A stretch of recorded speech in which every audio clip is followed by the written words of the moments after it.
नमस्कार। वात रोग, वात रोग जिसमें शरीर में इतना वात बढ़ जाता है, इतनी गैस बनना चालू हो जाती है कि आप शरीर के किसी भी हिस्से को दबाओ तो एकदम से डकार निकल करके आती है। हमारे पास सैकड़ों मरीज ऐसे आते हैं महीने में, जिनका आप अगर हाथ यहाँ से दबाओगे, आप कंधा यहाँ से दबाओगे, इस तरीके से डकार जोर से निकलती है। और इतनी जोर जोर से भी डकार कभी कभी निकलती है कि लोग डर जाते हैं। ये जो है, ये क्या है? निश्चित ही कुपित वात की समस्या है। सामान्य तौर पर लोग इस समस्या को साइकेट्रिक प्रॉब्लम मान करके आपके शरीर को एकदम से अभ्यस्त कर देते हैं। साइकोटिक ड्रग्स को लेकर के आपको ब्रेन सेडेटिव्स देना शुरू कर दिया जाता है और आपको एक चीज़ कहना शुरू कर देते हैं लोग कि ये आपकी मनोदशा की वजह से है। इस तरीके से डकार यहाँ से दबाने से, गैस यहाँ से होते हुए ऐसे नहीं निकल सकती है। तो निश्चित ही यहाँ दबाने से तो गैस ऐसे नहीं निकलेगी, लेकिन आयुर्वेद में वात के 5 प्रकार माने गए हैं। वात जो है वो अपान वात, उदान वात, प्राणवात, व्यानवात और समानवात, ये जो है ये 5 वायु हैं। और ये 5 वायु जो हैं, इन पांचों वायुओं का अलग अलग स्थान होता है। अगर इसमें कहीं भी विकृति आती है तो इस तरीके की समस्या आप फेस कर सकते हैं। आपकी अगर ये समस्या आपको है, आप कहीं भी दबाओ और डकार के माध्यम से गैस पास होती है, रिलीज होती है डकार के माध्यम से, तो ये पूरा वीडियो आपके लिए बहुत उपयोगी सिद्ध होने वाला है। वीडियो को अंत तक ज़रूर देखें। सबसे पहले हम देखें कि वात का जनन जो होता है वो कहाँ से होता है। वात का जनन होता है अपच से। अगर खाना बहुत अच्छे तरीके से पचता तो किसी भी प्रकार का वात जनरेट ही ना होता। खाने में अपच होती है, खाना अच्छे तरीके से पचता नहीं है, इसलिए धीरे धीरे करके गैस बनना चालू होती है, वात धीरे धीरे करके विषम होना चालू हो जाता है। और कहा जाता है जो जब दोष विषम होगा तब रोग जरूर आ जाएगा। रोगस्तु दोष वैषम्यम, रोग तब ही आता है जब दोषों में विषमता आ जाती है।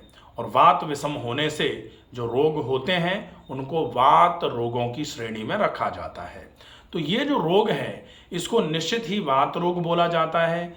वात रोग को ठीक करना अपच को ठीक करने से शुरू होगा।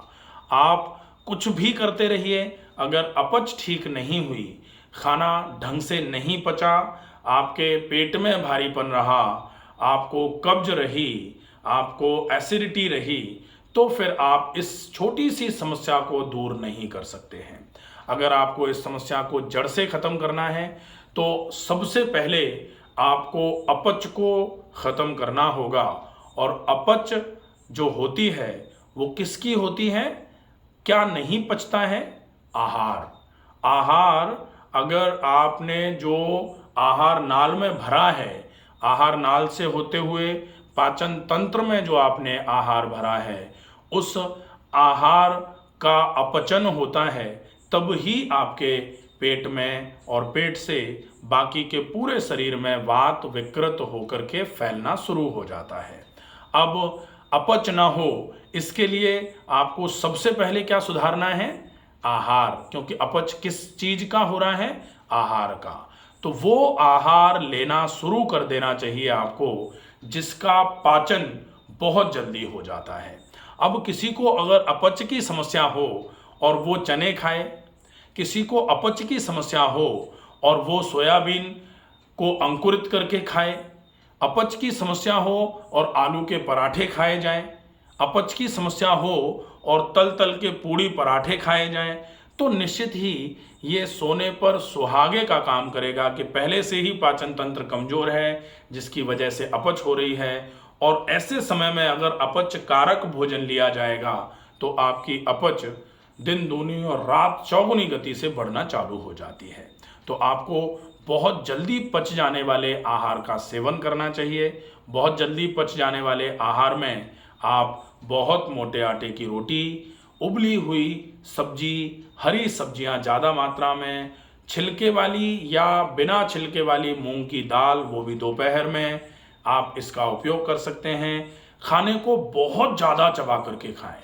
आप क्या खाएं इसका तो आपने ध्यान रख लिया, लेकिन खाने को कैसे खाया जाए इस चीज का विशेष ध्यान रखा जाए, तभी अपचन पूरे तरीके से खत्म होता है। खाने को खाने का तरीका जो है वो खाने को पिएं और पानी को खाएं, इस बात का विशेष ध्यान रखा जाता है। खाने को पिए का मतलब होता है खाने को बहुत धीरे धीरे धीरे धीरे करके चबा चबा करके बिल्कुल आंतों में रस के रूप में, आमाशय में ही रस के रूप में खाना पहुंचेगा, तो फिर आपका अपचन का जो रोग है वो धीरे धीरे करके खत्म हो जाएगा।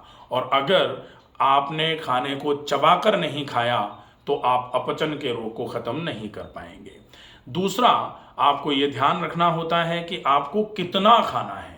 खाना यदि आप ज़्यादा मात्रा में एक बार में खा लेते हैं, अब अगर मान लेते हैं जगह ही नहीं है खाने को मिलने की, तो फिर खाना पचेगा कैसे, अपचन करा देगा। तो ज़्यादा मात्रा में आपको एक बार में भोजन नहीं करना चाहिए। आधा पेट भोजन, 1/4 आप लिक्विड लें और 1/4 पेट को खाली रखा जाए, ताकि खाना और लिक्विड जो आपने लिया है वो अच्छे तरीके से पच जाए, मिल जाए पाचक रसों के साथ।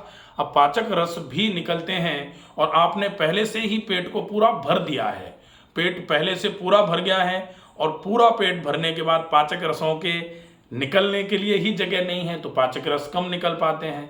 पाचक रस कम निकलेंगे तो खाने का पाचन रुक जाएगा। ये भी आपके लिए ध्यान में रखने वाली बात है कि आप आवश्यकता जितनी है उतना ही भोजन और उतने से थोड़ा कम भोजन करें, वो आपके लिए हितकर माना जाता है। तो अब इसके बाद दूसरी बारी आती है, आपको अपचन को रोकने के लिए या फिर अपचन की वजह से थोड़ा बहुत जो मल आंतों में चिपक करके रह गया है उसको निकालने के लिए आपको ज़्यादा से ज़्यादा मात्रा में पानी की आवश्यकता होती है। तो लगभग 3.5 से 4 लीटर पानी आप पूरे दिन में सवेरे ब्रह्म मुहूर्त से लेकर के सूर्यास्त के पहले पहले तक पानी पी लें। सूर्यास्त के बाद ज़्यादा पानी का उपयोग आपको नहीं करना चाहिए। इसके बाद फिर आप अपचन को रोकने के लिए, अगर आपने थोड़ा बहुत हैवी डाइजेस्टिव फूड ले भी लिया है, खाने में जो पचने में भारी है वो आहार अगर आपने खा लिया है, तो आप व्यायाम ज़्यादा करके उस आहार को पचाने की व्यवस्था करवा सकते हैं। अब व्यायाम में कौन से व्यायाम आप अच्छे तरीके से करें कि आपके अपचन का रोग खत्म हो जाए, इसके लिए योगा फॉर इंडाइजेशन का पूरा एक वीडियो है। उस योगा के वीडियो को पूरा देखें और उसके हिसाब से आप अपनी आंतों को मजबूत करने के लिए योगासनों का अभ्यास कर सकते हैं। इसके अलावा आपको ये जो वात रोग है इसको दूर करने में, अपचन को ख़त्म करने के लिए प्राणायाम भी बहुत इफेक्टिव होता है। तो प्राणायाम में लंबी गहरी श्वास भरना, भरी गई श्वास को धीरे धीरे करके छोड़ना, ये वाला प्राणायाम जिसको डीप ब्रीदिंग के नाम से जाना जाता है, ये आपकी बहुत मदद करेगा। इसके बाद आप पेट का गरम ठंडा सेक के बाद में पेट पर गीली तौलिया 20 मिनट के लिए, गरम ठंडा सेक बाय डॉक्टर रमाकांत शर्मा, पूरा एक वीडियो है, आप उसको देख सकते हैं, जिसमें गर्म पानी की थैली से 2 मिनट, गीले कपड़े से 1 मिनट, 2 मिनट गर्म 1 मिनट ठंडा, इनटू 5 बार रिपीट करके 15 मिनट का जो ये सेक है गर्म ठंडा अल्टरनेट, ये पेट पर करना होता है। इसके बाद जब ये पूरा हो जाए तो 20 मिनट के आसपास के लिए एक तौलिया को ठंडे पानी में गीला करके पेट पे लगाना है और हर 1 मिनट के बाद उस तौलिया को ऐसे करके पलटते रहना है। हर 1 मिनट के बाद पलटते रहना है। 2, 3, 4, 5 मिनट में जब वो गर्म हो जाए तो आप फिर से उस तौलिया को ठंडे पानी में डाल के निचोड़ें और फिर से पेट पर रख लें। ये आपके आमाशय की समस्याओं को, आंतों की समस्याओं को दूर करने में मदद करेगा। और जैसे जैसे आपका अपचन का रोग खत्म हो जाएगा, आपका वो बात जो इधर उधर दबाने से एकदम से निकल रहा था डकार के माध्यम से, वो बात आपका धीरे धीरे करके खत्म होना चालू हो जाएगा। इसके साथ में आप हरड़ को चूसना शुरू कर सकते हैं। एक हरड़ आप सवेरे लगभग नाश्ता करने के 1 घंटे के बाद मुंह में रख करके लगभग आधे घंटे तक उसको चूसें, और एक हरड़ दोपहर के खाने के लगभग 3 घंटे के बाद शाम के खाने के लगभग 1 घंटे 1.5 घंटे पहले मुंह में डाल करके चूसें। और रस के साथ में, लार के साथ में उसका रस जब अंदर जाएगा तो वो पूरे के पूरे वात को शरीर में से निकालने का काम करेगा। फिर आप जब दबाएंगे तो वात निकलना खत्म हो जाएगा। ये जो समस्या है, इस समस्या को पूरे तरीके से खत्म करने में ये सिंपल सा प्रोसेस जो था, ये आपके लिए बहुत लाभकारी सिद्ध होता है। आशा है ये वीडियो आपको पूरा पसंद आएगा।